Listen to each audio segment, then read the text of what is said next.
Bismillahirrahmanirrahim. Assalamu alaikum. This is Amna Gul from the Department of Journalism and Mass Communication. We're back with the course Communication Skills for Media, bearing the code GMC 232. It's our 12th lecture, and the topic today is Communication Apprehension, which we'll be referring to as CA as well.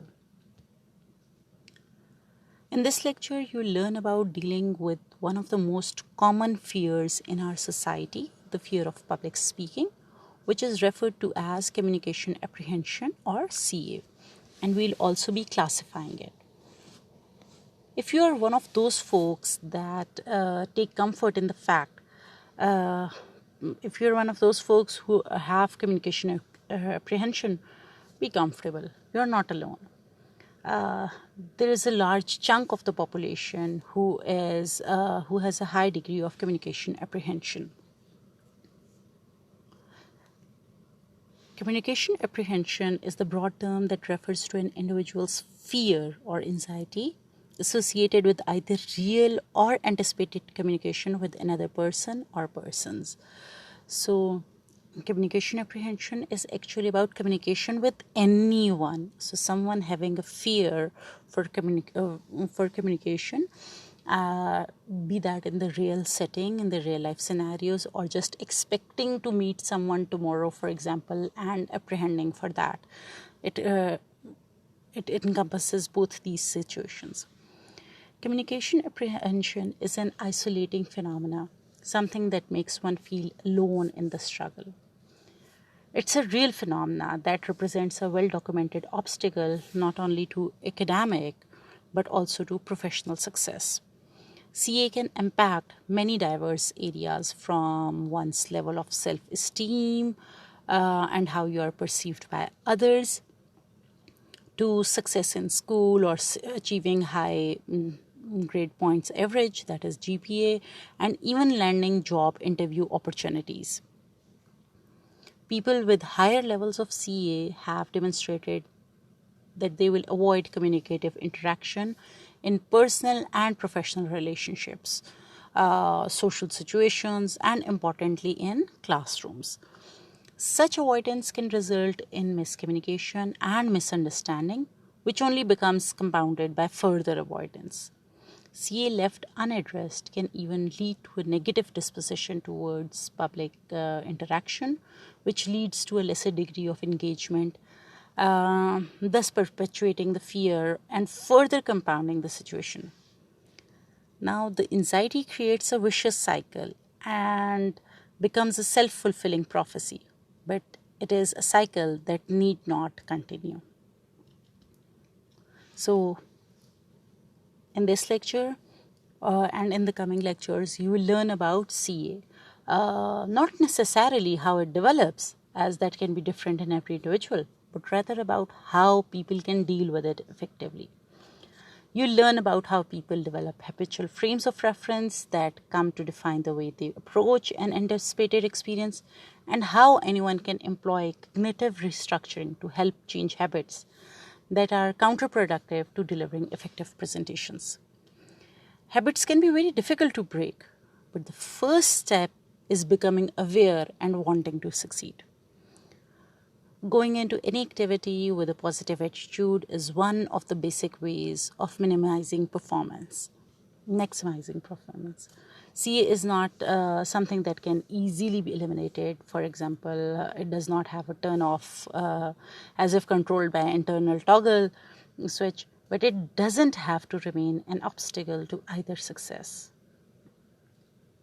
Effective public speaking is not simply about learning what to say, but about developing the confidence to say it.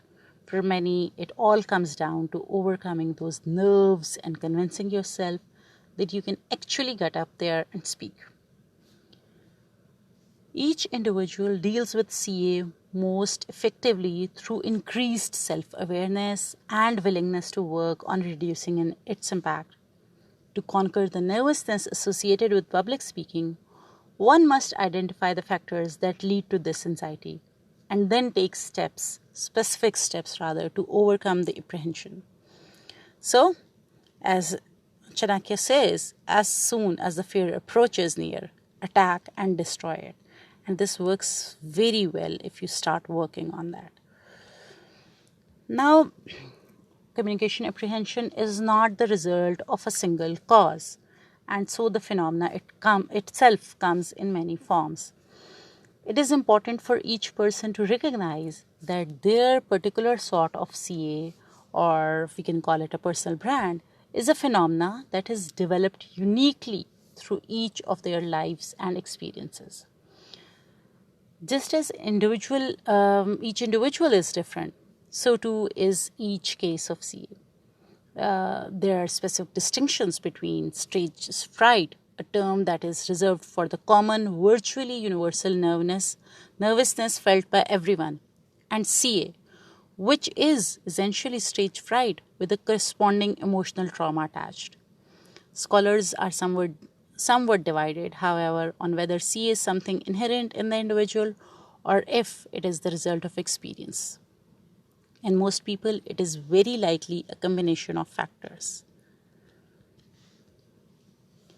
Some researchers describe CA as trait anxiety, meaning that it is a type of anxiety that is aligned with an individual's personality. People who would call themselves shy often seek to avoid interaction with others because they are uncertain of how they will be perceived. Avoiding such judgment is generally not difficult, and so becomes a pattern of behavior. These folks, according to researchers, are likely to view any chance to express themselves publicly with skepticism and hesitation. This personal tendency is what is known as trait anxiety. Then there is another kind. There are other researchers who describe CA as state anxiety, meaning that it is a type of anxiety that is derived from the external situation in which individuals find themselves. While some may fear public speaking due to some personal trait or broader social anxiety, researchers have found that CA more often stems from the fear associated with scrutiny and negative evaluation. Some people may have had a negative experience in public at an early age. For example, they forgot a line in a play, or they lost spelling bee competition, or they did poorly when they were called in front of their class. Something that resulted in a bit of public embarrassment.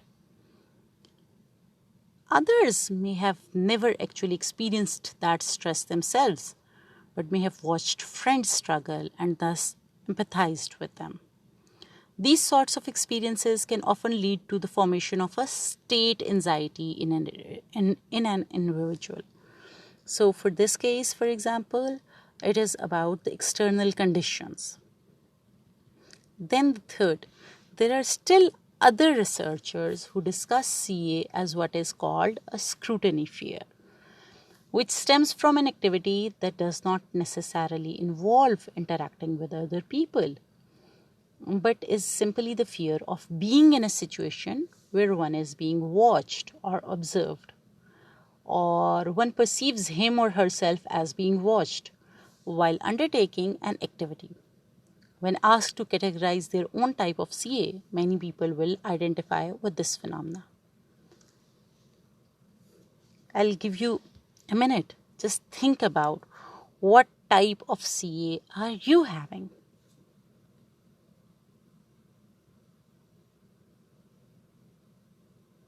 Because you need to know it in order to eliminate it. See, in order for anybody to effectively deal with CA, the first step is to consider what may be its primary cause. CA is what is known as a resultant condition, and those who are dealing with the challenge, will recognize different intensities associated with different situations or triggers.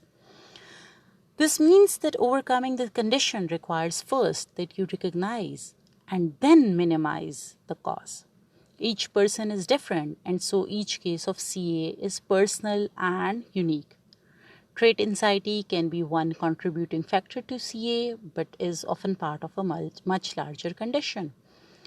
However, both the presence of state anxiety and the appearance of scrutiny fear can be effectively addressed through the application of cognitive restructuring and careful, deliberate experience. We'll sort these out. I would like to explain something. Many popular movies are now based on multiple book series like Harry Potter or Lord of the Rings movies. If you're a fan of these book series, you know about the anticipation you felt as the next film was ready to be released. You get swept away by the memories. You look forward to seeing the characters again. Before you even enter the theater and take your seat, you're in a very positive mood and you're looking forward to being entertained. Perhaps you're even familiar with the details of the story you're about to watch on film, and this only adds to your feelings of anticipation. Because of your previous experience, you have developed a frame of reference towards future events. So one's frame of reference is the context, viewpoint, or set of presuppositions or evaluative criteria within which a person's perception and thinking seem always to occur, and which constrains selectivity, the course, and outcome of these activities. Once your anticipation is rewarded, this frame of reference becomes how you approach the release of each new film in the series. That is, your frame of reference becomes habitual. Evidence for this can be seen in the consistent success of the serial movies. Even if critics' opinions are harsh, fans will go see the films. See, in this case, I've just explained frame of reference in this picture, that for one, the person is moving. For the person who is moving in a stationary thing, he feels he is still. So that is the frame of reference, that people view the same event differently depending on their frame of reference. Now, the habitual frame of reference. Developing the habitual frame of reference with regard to public speaking usually comes from a combination of personal experiences and what has been witnessed. Formal public speaking opportunities are most prevalent within the context of formal education. Thus, public presentations are generally student-oriented experiences which are strongly associated with being evaluated or judged. Because there is such a strong focus upon the grade that results from the assignment, there is much less focus upon the integrity of the presentation itself. Studies have even shown that the possibility of a negative experience can lead to many students to skip assignments or drop a class. Students will often worry more about their grade rather than what is contained in their presentation. Thus, the act of public speaking takes on the pressure of taking a final exam with everyone watching. It's no wonder so many students report that they are stressed out by public speaking.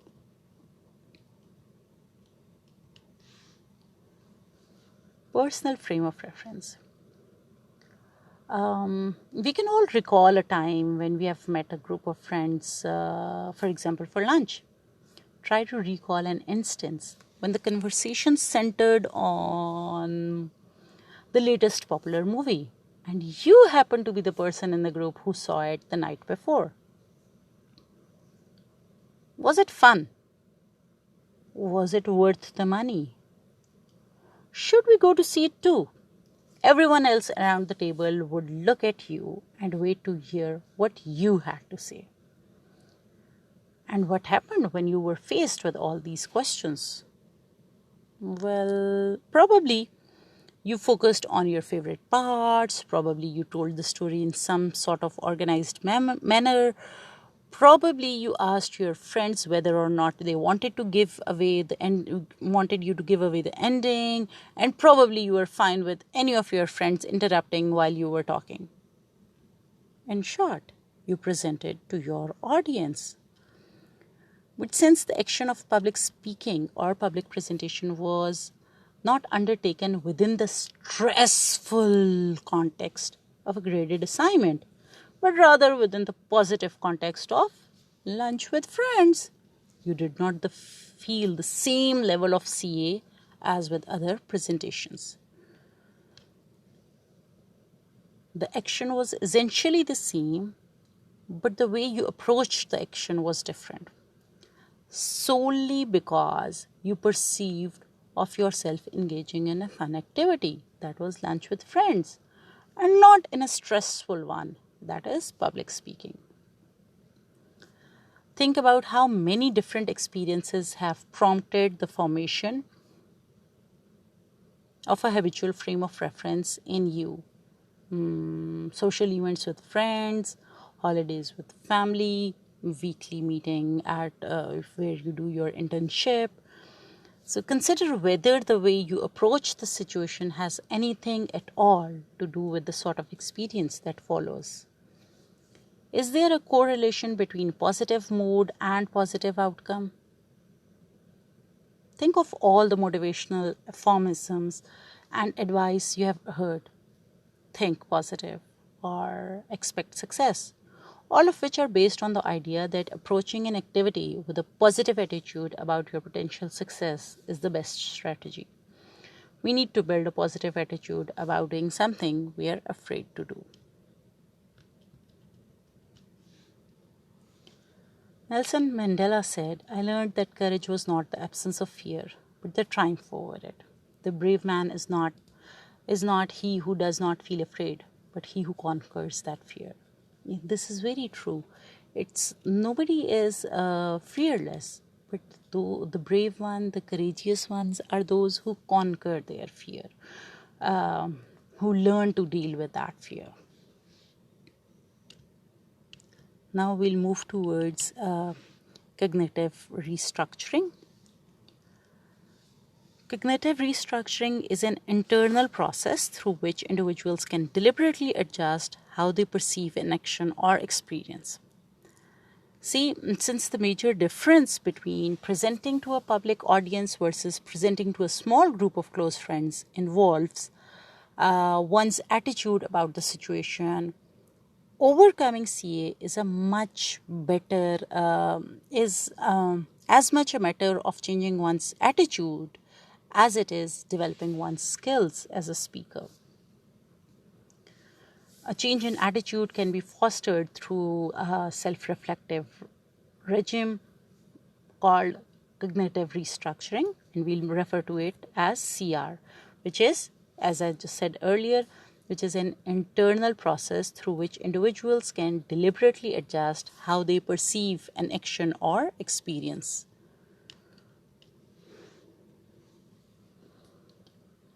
Cognitive restructuring is a 3-step internal process. The first one is identify objectively what to think. The second one, identify any inconsistencies between perception and reality. And third, replace destructive thinking with supportive thinking. Now, these steps are easy to understand, but perhaps may be a bit difficult to execute. The first step is to identify objectively what you are thinking as you approach a public speaking opportunity. Recall your habitual frame of reference. The first step in CR is to shine a bright light directly on it. That will be different for each student undertaking the process. As for me, after years of interviewing students from my classes, like it's been so many times I've been teaching, the two concerns most often described are the feelings of being the center of attention, as if you are under some collective microscope with everybody's eyes on you, and the feeling that the audience is just waiting for you to make a mistake or slip up somehow, and that their disapproval will be swift, immediate, and embarrassing.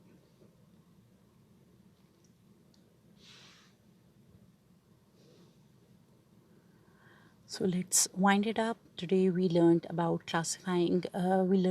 communication apprehension, and then we classified it into trait anxiety, state anxiety, and scrutiny fear. Then we discussed frames of reference, and we differentiated between habitual frame of reference followed by personal frame of reference, Finally, we started out discussing what cognitive restructuring or CR was, and in our next lectures, we will continue with that, and we'll sort out for how cognitive restructuring might be applied to widely held perceptions. That's all for today.